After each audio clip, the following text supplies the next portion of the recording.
gray 26F stood in the center of my parents' backyard. Friends and family milled around me. They held paper plates with half-eaten slices of cake. The string lights my mom had insisted on hung between the trees. They cast a warm yellow glow on everyone. It was supposed to be my party. A celebration for my graduation. I had just earned my master's degree in business management. It took 3 long years of work. I had 2 part-time jobs to help pay for it. I was so tired, but I was so proud. My dad, Robert, stood near the grill. He was talking to my uncle. He had a beer in his hand. He laughed at something my uncle said. My sister, Chloe, was beside him. She was scrolling on her phone. She always seemed bored at family events. She worked for my dad's small construction company. He gave her a job right out of high school. She mostly answered phones and filed papers. He paid her very well for it. I walked over to them. I wanted to thank my dad. Even though I paid for most of my school, he had managed the college fund my grandmother left me. He always told me it was a small amount. He said it would only cover my books and some fees. I was still grateful for it. It was a help. "Dad," I started. I smiled at him. "I wanted to thank you again for helping with the school fund." He took a long drink of his beer. He looked at me over the top of the bottle. His eyes were cold. They always seemed to be cold when he looked at me. He looked at Chloe with warmth. He looked at me like I was a problem to be solved. "What a waste of money," he said. The words were not a whisper.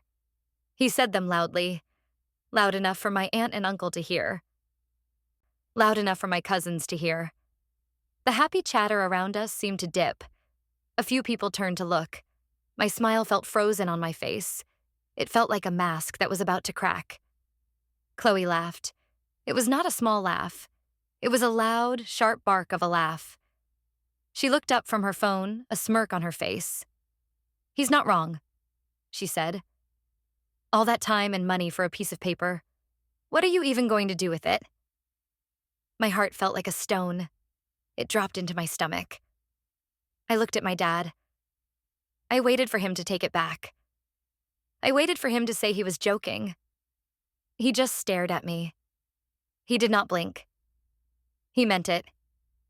He truly believed my education, the thing I had worked so hard for, was a waste. I felt a hot flush of shame creep up my neck. My own father, my own sister, in front of everyone. I wanted the ground to open up and swallow me whole. I looked around. My aunt looked uncomfortable. My uncle was suddenly very interested in the hot dogs on the grill. No one said a word to defend me.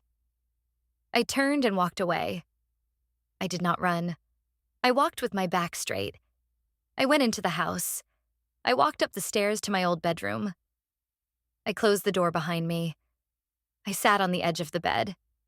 The sounds of the party floated up through the open window. Laughter, music. It all felt very far away. The hurt was a physical thing. It was a tight band around my chest. But underneath the hurt, something else was starting to grow. It was a cold, hard feeling. It was anger. This was not the first time. It was just the worst time. My father had always favored Chloe. He praised her for everything. He criticized me for everything. I always thought if I worked hard enough, he would see me. If I achieved enough, he would be proud. I had a master's degree. I had graduated with honors, and all he could say was that it was a waste of money. Chloe, who had never worked for anything in her life, stood beside him and laughed. I sat there for a long time. I decided I was done. I was done trying to earn his approval. I was done letting him and Chloe make me feel small. Something was wrong with this picture. His words echoed in my mind. Waste of money. What money? The money from my grandmother's fund? The money I earned myself? A thought took root in my mind. It was a small, ugly thought at first. But it grew. Why was he so angry about the money? He always said the fund was small. He made it sound like a few $1,000s. But my grandmother had always been a careful woman. She loved me very much. Would she have left me so little? I stood up. I went to the closet. In the back, there was a box of old papers. My grandmother gave it to me before she passed away. It had my birth certificate, old report cards, and some letters. She had told me to keep it safe. I had not looked in it for years. I pulled the box out. I opened it. On the top was a thick envelope. My name was written on it in my grandmother's elegant handwriting. I opened the envelope. Inside were documents, trust documents. I started to read. My hands began to shake.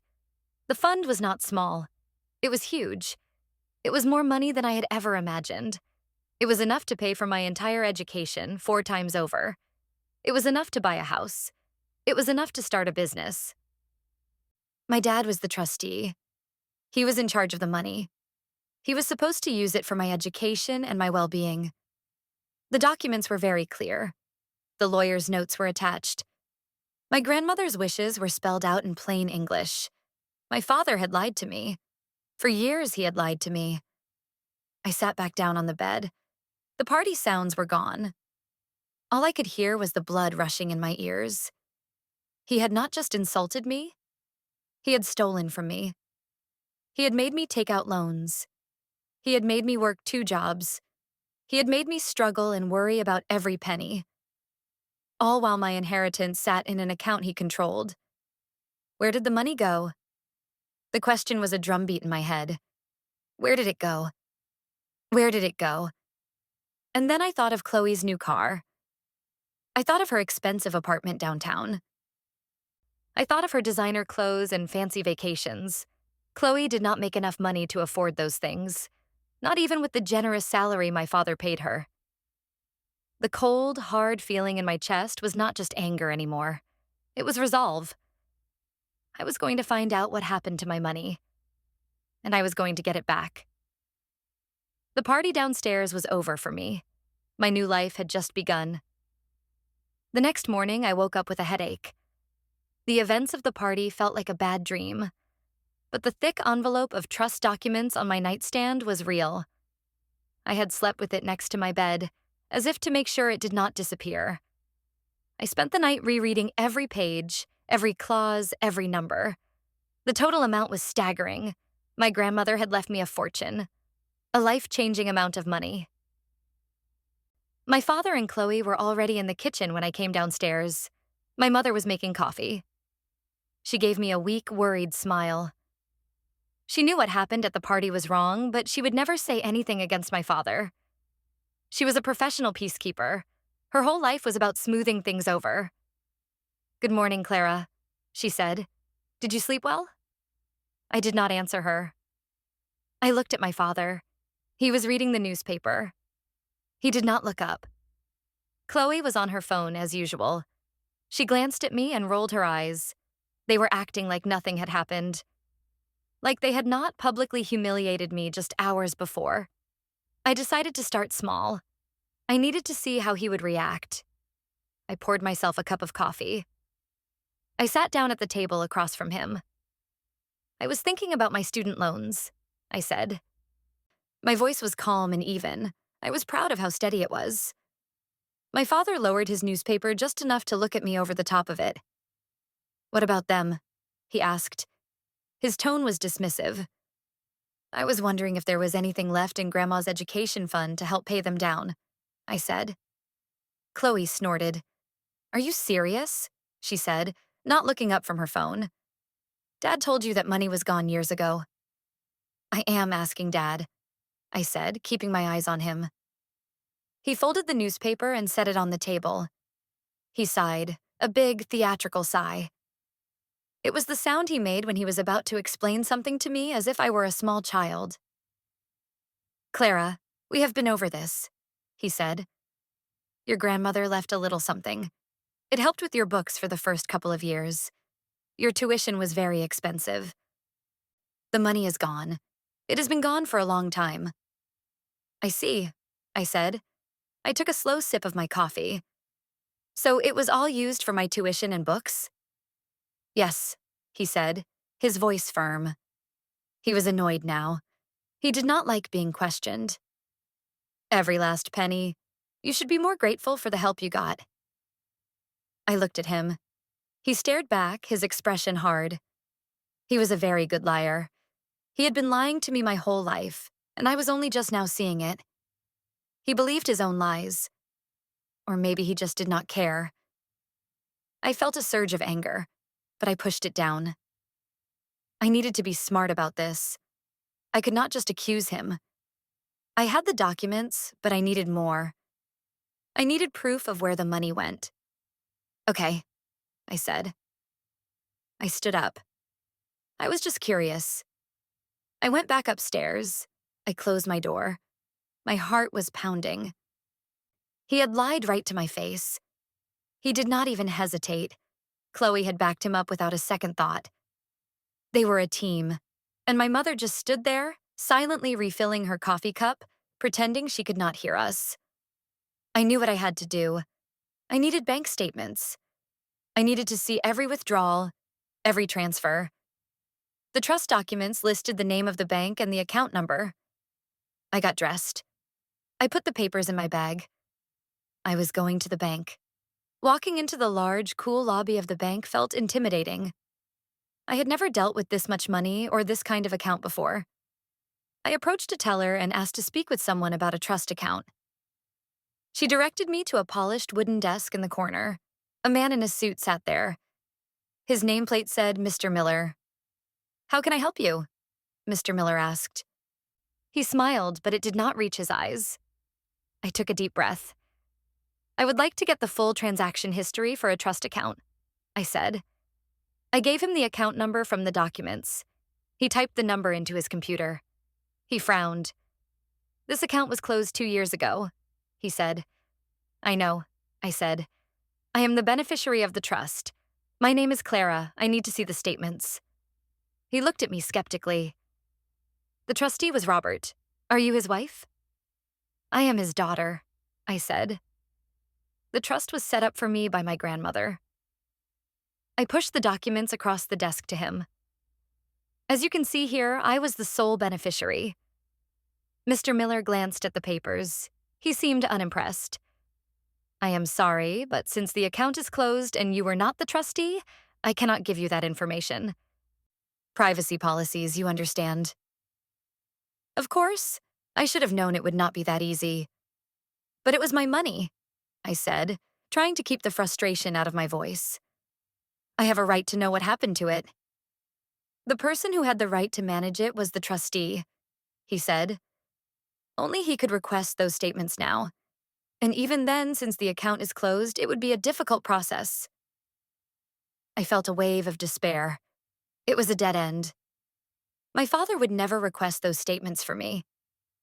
I was about to give up, to thank the man and leave.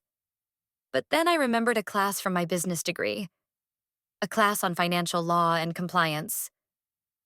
I looked Mr. Miller in the eye. "According to state law," I began, my voice much more confident than I felt, "a beneficiary of a trust has the right to a full accounting of the trust's activities upon its termination. The bank, as a holder of those records, is required to provide them to the beneficiary upon a formal written request, especially if there is a suspicion of fiduciary mismanagement." Mr. Miller's bland smile flickered. He had not expected me to know that. He looked at me again, this time with a little more interest. He looked at the documents again, more carefully this time. "That is an interesting interpretation of the law," he said slowly. "It is the correct one," I said. I held his gaze. I was not going to back down. I had come here for answers, and I was not leaving without them.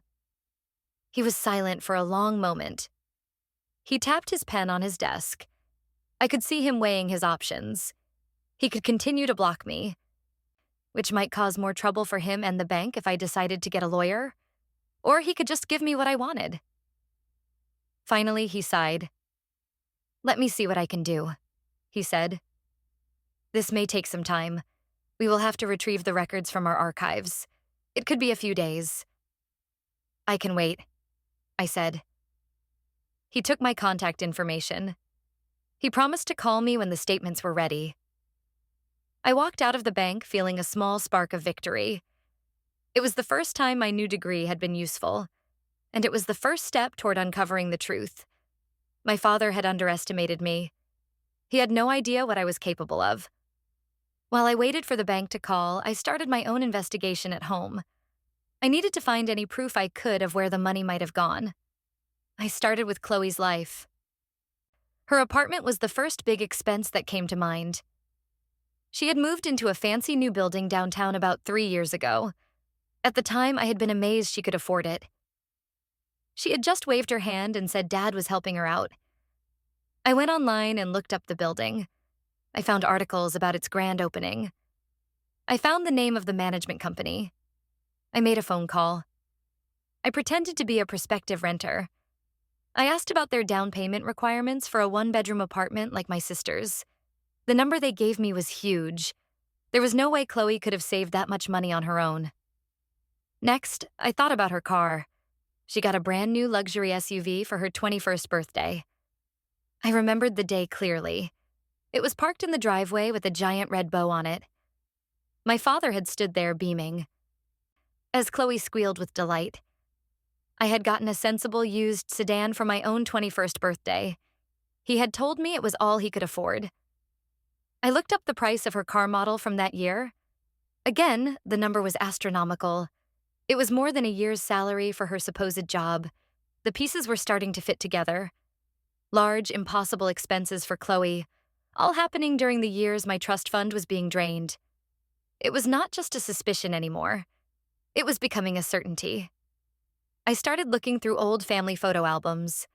I was looking for dates, for clues. I found a picture from a family vacation to Hawaii. Chloe and my parents were smiling on a beach. I was not in the picture. I had been at home, working one of my summer jobs to save money for school. I remembered that summer well. I had felt so left out. They had said it was a last-minute trip, a great deal they could not pass up. I looked at the date on the back of the photo. It was just a week after a major stock market dip. My father had complained for weeks about how his business investments had lost money. How could they afford a trip to Hawaii right after that? Unless the money came from somewhere else. Somewhere that was not affected by the stock market, like my trust fund. Every new discovery felt like a small betrayal.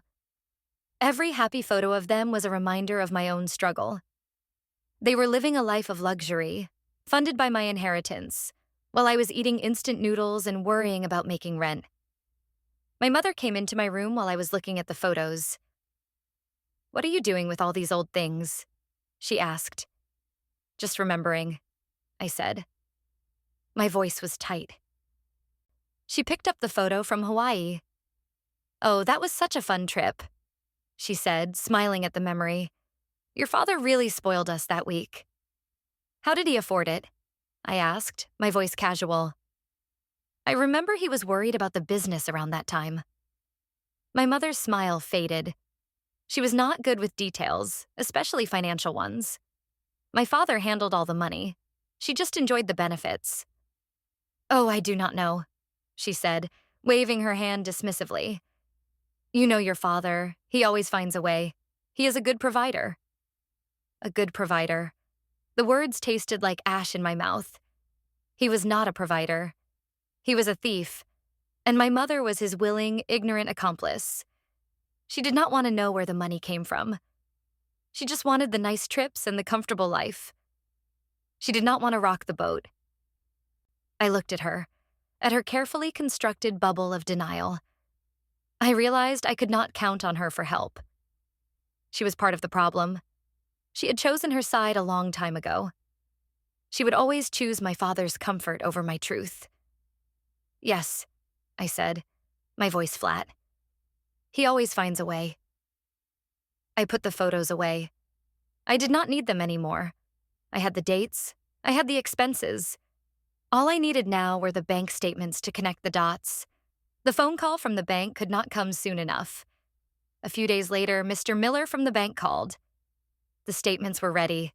My heart hammered against my ribs as I drove to pick them up. This was it. This was the moment of truth. He handed me a thick manila envelope. "This is everything we could find," he said. His voice was professional, but I saw a flicker of curiosity in his eyes. It's the complete transaction history from the day the account was opened until the day it was closed. I thanked him. I did not open the envelope in the bank. I took it to my car. I sat in the driver's seat for a long time, just holding it. It felt heavy. It was the weight of years of lies. I drove to a nearby park. I found a quiet bench. I took a deep breath and opened the envelope. I pulled out a thick stack of papers, page after page of numbers and dates. I started from the beginning. The first page showed the initial deposit from my grandmother's estate. The number was exactly what the trust documents had said. It was a massive sum. For the first few years, the account just sat there, growing with interest, untouched. Then the withdrawals began. They were small at first. A few $100s here and there. The descriptions were vague. Living expenses. Educational supplies. These must have been for my books and fees, the small amounts my father had told me about. But then the withdrawals got bigger and more frequent. The descriptions changed. Investment transfer, business loan, capital expense. Thousands of dollars at a time moving out of my trust and into accounts I did not recognize. My hands were shaking so hard I could barely hold the papers. I saw a withdrawal for a huge amount. The date was exactly 3 years ago. The memo line said, real estate investment. I looked at the amount. It was the exact number the apartment management company had quoted me for a down payment. I kept reading. A year after that, another massive withdrawal. The memo, auto purchase.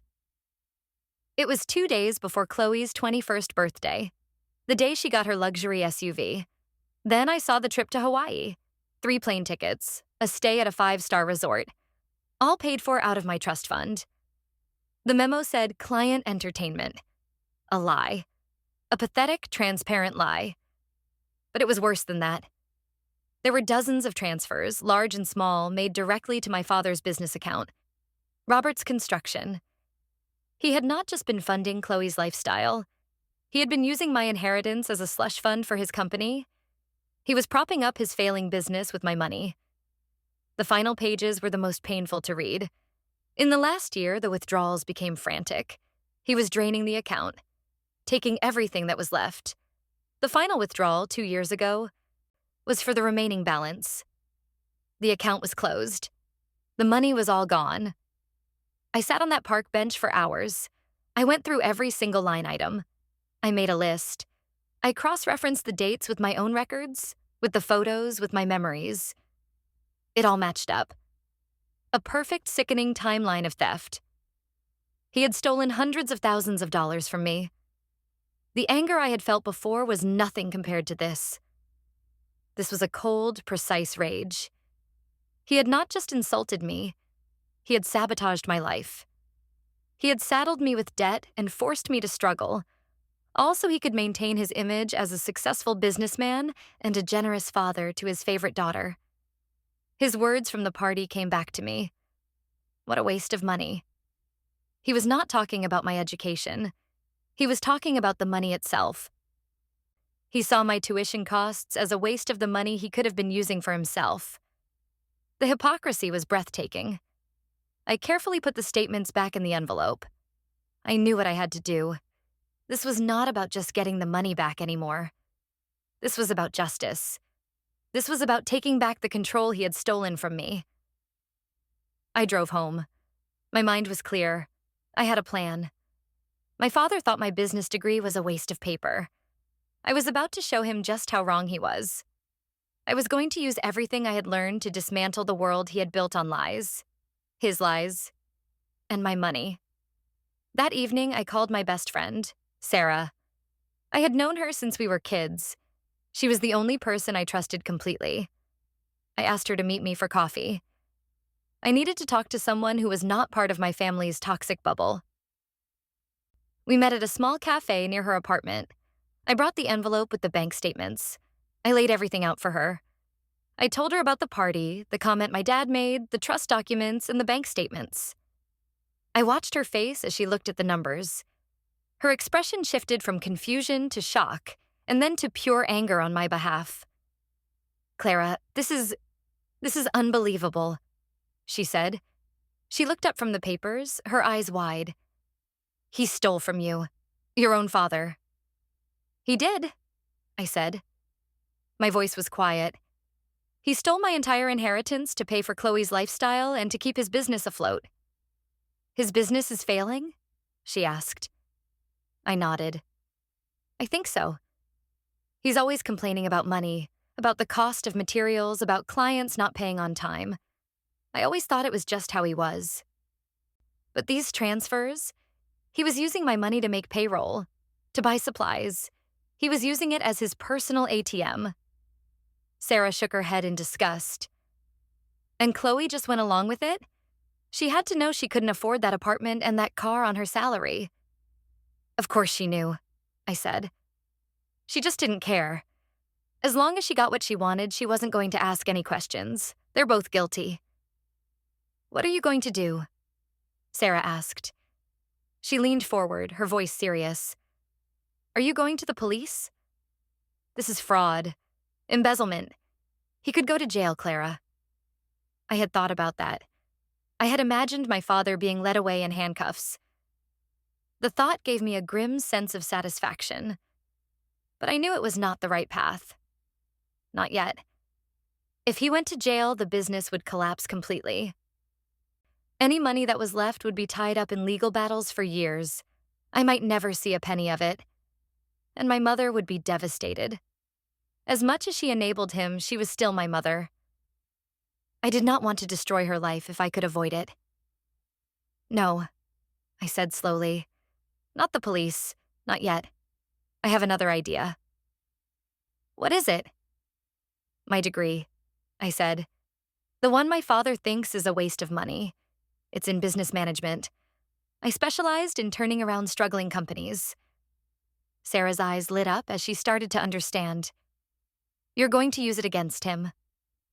"I'm going to use it to save myself," I corrected her. "He used my money to fund his business. In my eyes, that makes me an investor, a silent partner. And now I'm going to take my seat at the table." I explained my plan. I was not just going to ask for the money back. I was going to demand a controlling stake in the company. He owed me far more than the business was probably worth, but the company was the only asset he had. It was the only way I could ever hope to recoup my losses. And it was the ultimate justice. The business he had stolen my money for would become mine. The thing he valued most in the world, the symbol of his identity, would be under my control. "That's brilliant," Sarah said. "And terrifying. Can you do that?" "I have the proof," I said, tapping the stack of bank statements. "I have leverage. He committed a crime, a serious one. He can either give me what I want or I can go to the authorities. It's his choice." "What about Chloe?" "She's out," I said, my voice cold. "The first thing I'll do is fire her. Her free ride is over. She's going to have to learn what it's like to actually work for a living." We sat in silence for a moment. The plan felt huge and dangerous. It would mean declaring war on my own family.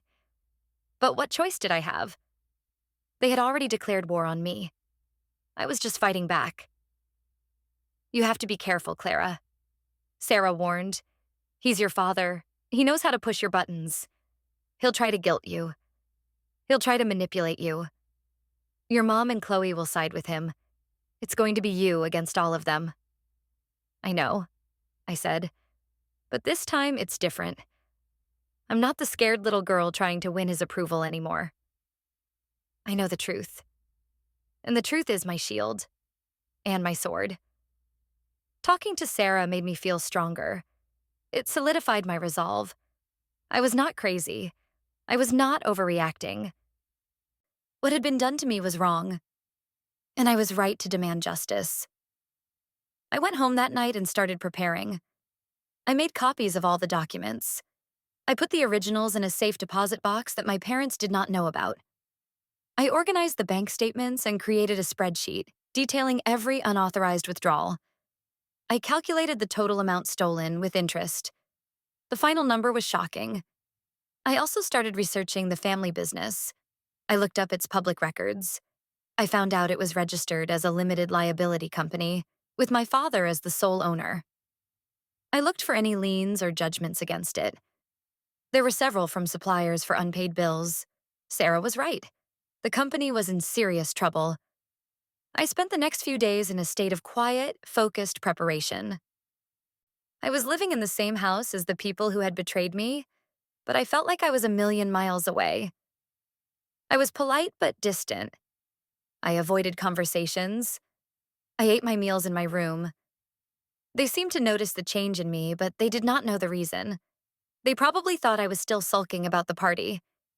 They had no idea a storm was coming. I needed to find one more piece of evidence. Something that would prove my father knew he was doing wrong. Something that would show his intent. I remembered my grandmother's old desk. It was a beautiful antique that she had left to me in her will. It was in my room. I used it every day for my studies. She had always told me it had a secret compartment. She had shown it to me once when I was a little girl, but I had forgotten how to open it. I spent an entire afternoon examining the desk. I pressed on every piece of wood. I ran my fingers along every seam. Finally, I felt a small click. A thin piece of trim on the side popped open. It was a tiny, hidden drawer. Inside the drawer was a small, leather-bound ledger. My grandmother's handwriting filled the pages. It was a private record of the trust fund. She had detailed the initial amount and her intentions for it. She wrote about her hopes for my future, for my education. She wrote that she wanted me to be independent, to never have to rely on a man the way she had. But the most important thing was at the back of the ledger. Tucked into a small pocket was a folded letter. It was from my father. It was written and signed by him, dated just a week after my grandmother had set up the trust. In the letter, he thanked her for her generosity. He acknowledged his role as trustee, and then he wrote the words that sealed his fate. "I promise," he wrote, "that I will guard this money for Clara with my life. I will ensure it is used only for her education and her well-being, exactly as you have instructed. I will not touch a single penny for any other purpose." I held the letter in my hands. This was it. The smoking gun. This was not just a case of mismanagement or poor judgment. This was a deliberate, conscious betrayal of a sacred promise. He knew exactly what he was supposed to do, and he chose to do the opposite. I put the letter and the ledger with the other documents. My arsenal was complete. Now, all I had to do was choose my battlefield. I decided a private confrontation would be a mistake. He would deny everything. He would gaslight me. He would turn it around and make it my fault. Chloe would back him up, and my mother would try to force me to apologize just to keep the peace. No, this needed to be done with witnesses. A few days later, my opportunity arrived. My father's brother, my Uncle David, was coming over for Sunday dinner. Uncle David was a decent man. He was an accountant, logical and fair. He had always been kind to me. He did not have children of his own, and he had always taken a special interest in my education. He had even helped me with my calculus homework when I was in high school. He respected hard work and honesty. He would be the perfect witness. The day of the dinner, the house was filled with a false sense of cheer. My mother was humming in the kitchen as she cooked. My father was watching football, shouting at the television. Chloe was painting her nails at the dining room table, complaining about her boss, who was, of course, our father. I stayed in my room, going over my plan one last time. I felt strangely calm. The fear and hurt had been burned away, leaving only a cold, hard certainty. I knew what I had to do. When Uncle David arrived, I went down to greet him. He gave me a warm hug. "Clara, it's so good to see you," he said. "Congratulations on the master's degree. Your grandmother would have been so proud." "Thank you, Uncle David," I said. His words were a stark contrast to my father's. We all sat down to dinner. The conversation was light at first. My mother talked about her garden. My uncle talked about a recent trip he had taken. My father complained about the football game. Chloe complained about a chipped nail. I ate my food silently. I waited for the right moment. It came after the main course. My father started talking about his business. It was his favorite topic of conversation. "Things are tough right now," he said, sighing dramatically. "The cost of lumber is through the roof, and finding good workers is impossible. I'm just trying to keep my head above water." "I'm sure you'll figure it out, Robert," my uncle said supportively. "You always do." "I don't know, David," my father said, shaking his head. "It takes money to make money, and cash flow is tight." This was my opening. I put down my fork. I looked directly at my father. "Speaking of finances," I said. My voice cut through the air. Everyone at the table stopped talking and looked at me. "I've been looking over Grandma's old trust documents for my education." My father froze. A flicker of something, maybe fear, passed through his eyes before he masked it with annoyance. "What about it?" he said. "That's old news, Clara." "It's actually very current news for me," I said, keeping my voice level, "since I have about $80,000 in student loans to pay off." Chloe laughed her sharp, ugly laugh. "Oh my God, are you still on about that?" she said. "Let it go. The money's gone. You should be grateful you got to go to school at all." My mother looked nervous. "Clara, dear, let's not talk about money at the dinner table," she said. "I think this is the perfect time to talk about money," I said, my eyes still locked on my father, "because I have some questions about where it all went." My father's face was turning red. "I told you, it went to your school," he said through gritted teeth. "This is highly inappropriate." "Is it?" I asked. "Because it's funny. I got the bank statements for the trust account, and they show a lot of withdrawals for things that weren't my tuition. For example, there was a very large withdrawal for a real estate investment 3 years ago, right around the time Chloe moved into her new apartment." I shifted my gaze to my sister. The smirk on her face vanished. She looked like a deer caught in headlights. She looked at our father, her eyes wide with panic. I don't know what you're talking about," she stammered. "Don't you?" I said. "Or what about the withdrawal for an auto purchase right before your 21st birthday? A brand new SUV is a very generous gift, especially when it's bought with someone else's money." My father slammed his hand on the table. The dishes rattled. "That's enough," he roared. "Those were investments. I was moving the money around to make the fund grow. You don't know anything about finances." My uncle was watching this exchange with a deep frown on his face. He looked from me to my father, then to a pale and silent Chloe. "Actually, Dad, I do," I said calmly.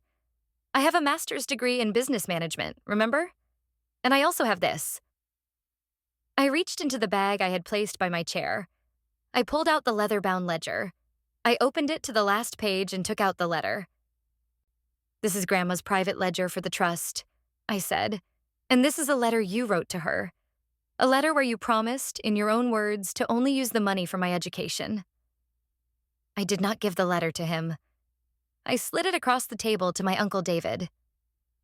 "Would you mind reading that out loud, Uncle David?" I asked. My uncle picked up the letter. My father started to protest. "David, don't.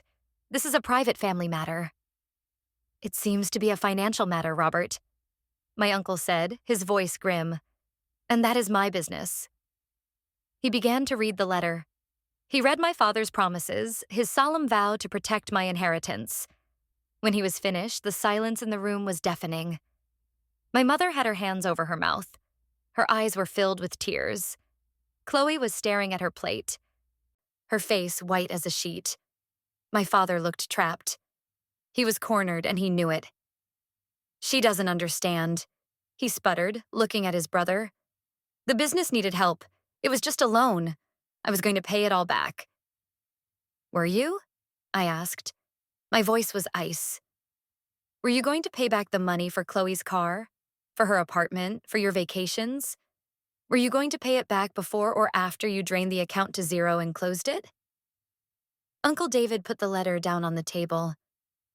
He looked at his brother with an expression of profound disappointment and disgust. "Robert, what have you done?" he asked, his voice barely a whisper.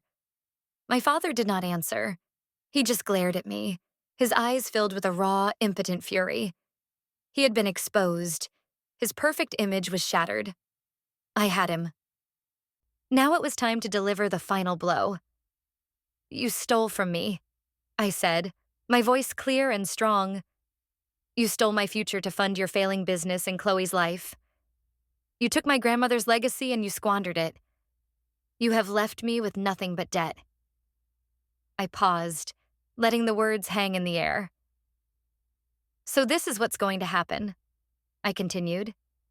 You owe me over $400,000 with interest. You don't have that kind of money, but you do have an asset. You have the business. My father's head snapped up. No, he said. You can't. I can, I said. You are going to sign over a 60% stake in the company to me. I will become the majority owner and the managing director, or I will take this evidence. I gestured to the letter and the stack of bank statements I had also placed on the table. And I will go to the police. I will report you for embezzlement and fiduciary fraud. You will lose the business anyway, and you will go to prison.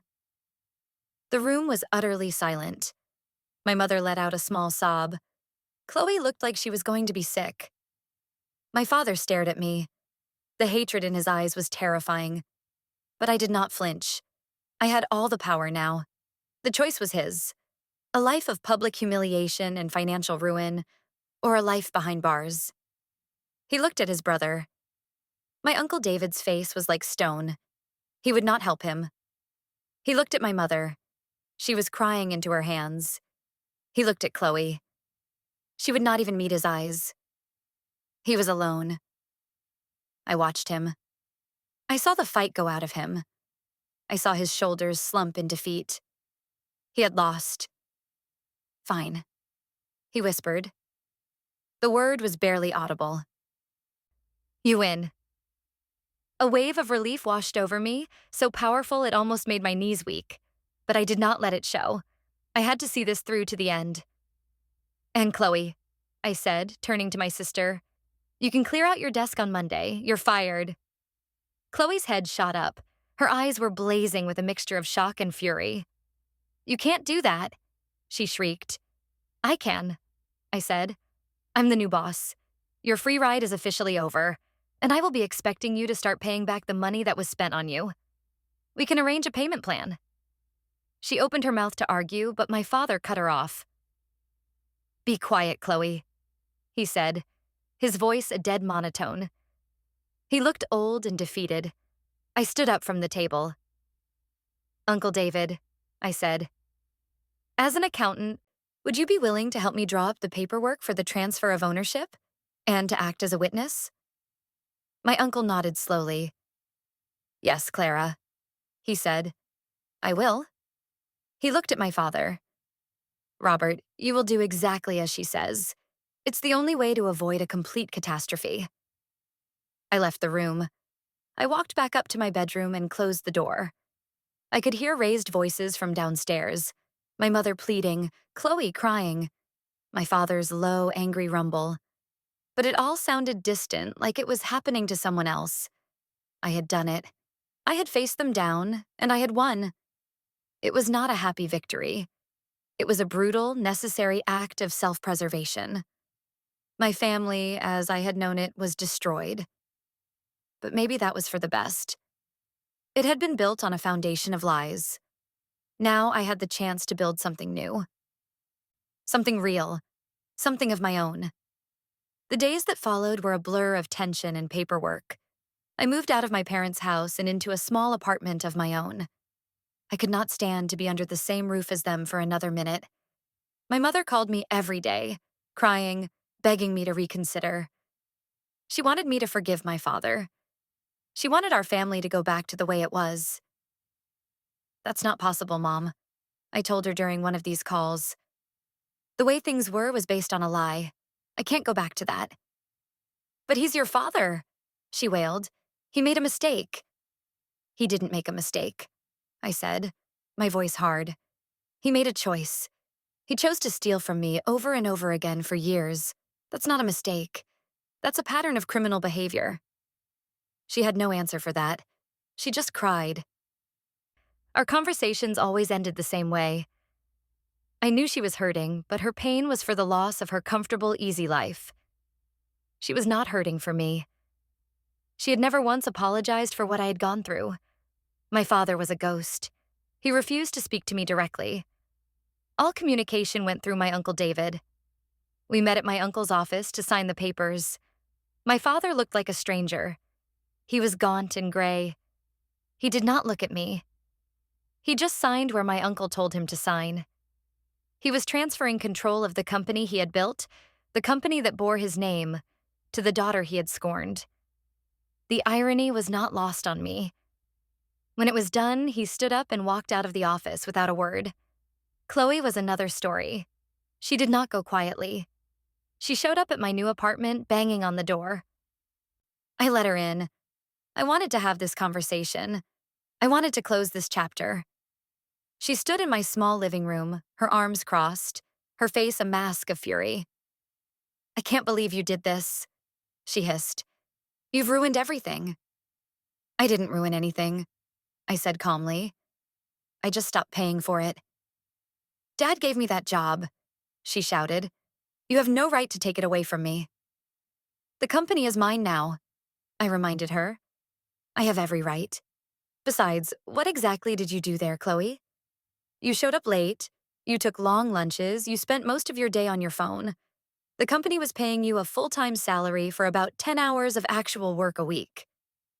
"I did important things," she insisted. "Like what?" I asked. "Ordering coffee? Gossiping with the receptionist? You were a drain on the company's resources. A company that was being kept alive with my money." Her face flushed with anger. "That money wasn't yours. It was family money." "No," I said, my voice sharp. "It was my money, left to me by my grandmother. And you and Dad treated it like your own personal bank account. You lived a life you didn't earn on my back. And now it's over." "So what am I supposed to do?" she cried. The anger was crumbling, replaced by a pathetic, self-pitying whine. "I have to pay rent. I have car payments." "Then I suggest you get a job," I said. "A real one, like I had to do all through college. You can start by putting together a resume. I'm sure you have some skills. You're very good at scrolling on your phone." The sarcasm was sharp, and it hit its mark. She stared at me, her mouth opening and closing. She had no comeback. For her entire life, she had been protected and coddled. She had never had to face a real consequence. "I hate you," she finally whispered. "I know," I said. I opened the door. "You should go now." She gave me one last look of pure hatred and then stormed out, slamming the door behind her. I did not feel sad. I did not feel angry. I felt nothing. She was a stranger to me now. Just another person who had used me for her own benefit. My first day at the company was daunting. The office was small and outdated. The few employees who were left looked at me with a mixture of suspicion and curiosity. They knew I was the old boss's daughter, but they did not know the real story. The company's finances were a disaster. It was even worse than I had suspected. My father had been robbing Peter to pay Paul for years. There were mountains of unpaid invoices. The company was teetering on the edge of bankruptcy. He had not just stolen my future, he had nearly destroyed his own legacy in the process. My Uncle David was a huge help. He went through the books with me, helping me understand the mess. He helped me create a budget and a plan to start paying off the debts. "It's not going to be easy, Clara," he warned me. "Your father ran this place into the ground. It's going to take a lot of work to turn it around." "I'm not afraid of work," I told him. And I meant it. I spent the next few months working harder than I ever had in my life. I was the first one in the office in the morning and the last one to leave at night. I met with every employee. I listened to their concerns. I met with our suppliers. I negotiated payment plans. I met with our clients. I promised them we would do better. Slowly, things started to change. I used my business education to streamline operations. I implemented new systems. I brought in new clients. We started to make a profit again. A small one at first, but it was a start. The employees started to trust me. They saw that I was serious. They saw that I was competent. They started to call me boss, and they meant it. I saw my father occasionally. He still lived in the same house. Sometimes when I dropped off papers for my mother, I would see him. He would just look at me with those cold, dead eyes and then walk away. We never spoke.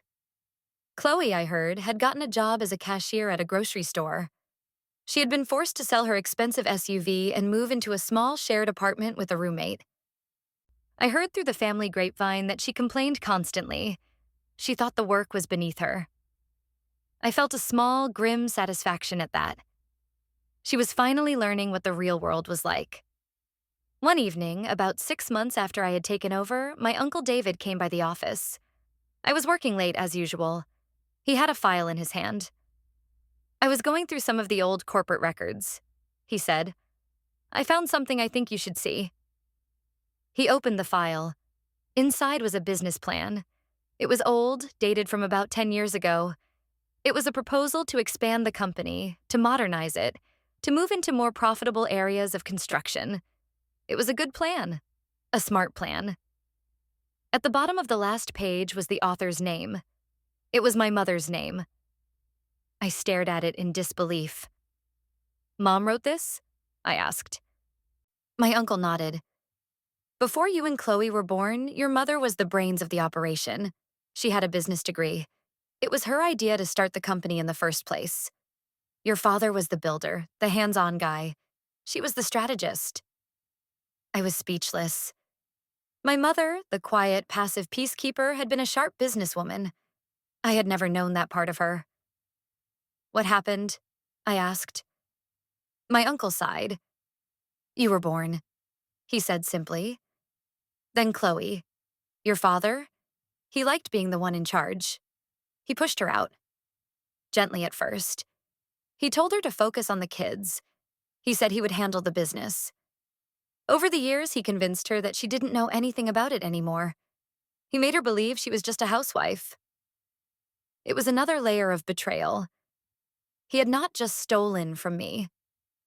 He had stolen my mother's ambition, her career, her identity. He had made her small, so he could feel big. That weekend, I went to my parents' house. I brought the business plan with me. My father was not home. My mother was in the garden. I sat down with her on the porch. I did not say anything at first. I just handed her the file. She opened it. I saw her eyes scan the pages. A flicker of recognition. A ghost of a memory. I remember this, she whispered. She looked up at me, her eyes full of a sadness so deep it hurt to look at. I had so many ideas back then. It's a good plan, Mom, I said gently. A really good plan. The company would be in a much better place today if he had listened to you. She closed the file. She looked out at her garden.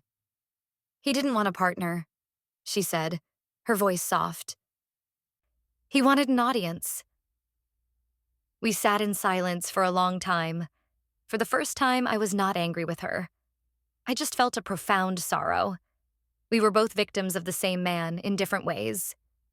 He had diminished us both to make himself feel powerful. I'm bringing the company back, Mom, I said. I'm making it successful, the way you always wanted it to be. She looked at me, and for the first time since this whole nightmare began, she smiled. A real, genuine smile. I know you are, dear, she said. Your grandmother would be so proud. I left her house that day feeling like something had shifted. A piece of the puzzle had clicked into place. My fight was not just for me anymore. It was for my mother, too. It was for the woman she could have been. A year after I took over, the company was thriving. We had paid off all our debts. We had hired new people. We had a waiting list of clients. I had taken my father's dying business and brought it back to life. I had proven him wrong. My education was not a waste of money. It was the best investment I had ever made. I had also started paying myself back. Every month, a portion of the profits was transferred to my personal account. It was a slow process, but I was reclaiming what was mine. One day, my father showed up at the office. It was the first time he had set foot in the building since I had taken over. He looked small and out of place in the newly renovated reception area. He asked to speak to me. I had him shown to my office. The office that used to be his. I had redecorated. It was modern and bright. His old, dark, heavy furniture was gone. He stood awkwardly in the middle of the room. He would not look at me. He just looked around at the walls, at the new furniture. "The place looks different," he said. "It is different," I replied. "It's profitable now." He flinched. He finally looked at me. His eyes were not cold anymore. They were just empty. I need to ask you for something," he said. He seemed to have trouble getting the words out. "I need a loan." I just stared at him. The audacity was incredible. After everything he had done, he was coming to me for money. "The house," he said. "The bank is threatening to foreclose. I'm behind on the mortgage." Of course he was. Without my trust fund to dip into, his and my mother's lavish lifestyle was unsustainable. They had been living beyond their means for years. The bill was finally coming due. I thought about it for a long moment. I could have said no. I could have told him to get out. I could have watched them lose the house and felt a sense of justice. But then I thought of my mother. I thought of her garden. That house was her whole world. "I won't give you a loan," I said. He looked crushed. "Clara, please." "But I will buy the house from you," I continued, "for the exact amount you owe the bank. You and Mom can continue to live there. You won't have to move, but the house will be in my name. You will be my tenants." He stared at me, his mind slowly processing what I was saying. I was not just going to help him. I was going to take the last thing he owned. The house he had raised his family in, the ultimate symbol of his role as patriarch and provider. It would be mine. He would live there by my grace. He would be reminded every single day of who was in control, who had the power. He had no choice. He knew it. He nodded slowly. "Okay," he whispered. We drew up the papers. I bought the house. My parents were now living in my property. The final piece of my victory fell into place a few weeks later. I was having dinner with my mother. She seemed happier lately. Lighter. She had started taking a pottery class. She was rediscovering parts of herself that had been dormant for decades. "Chloe called me today," she said. "Oh?" I said, not really interested. "She lost her job at the grocery store," my mother said. "She was fired for being rude to a customer." I could not help it. A small smile touched my lips. Some things never change. "She wants to come home," my mother continued.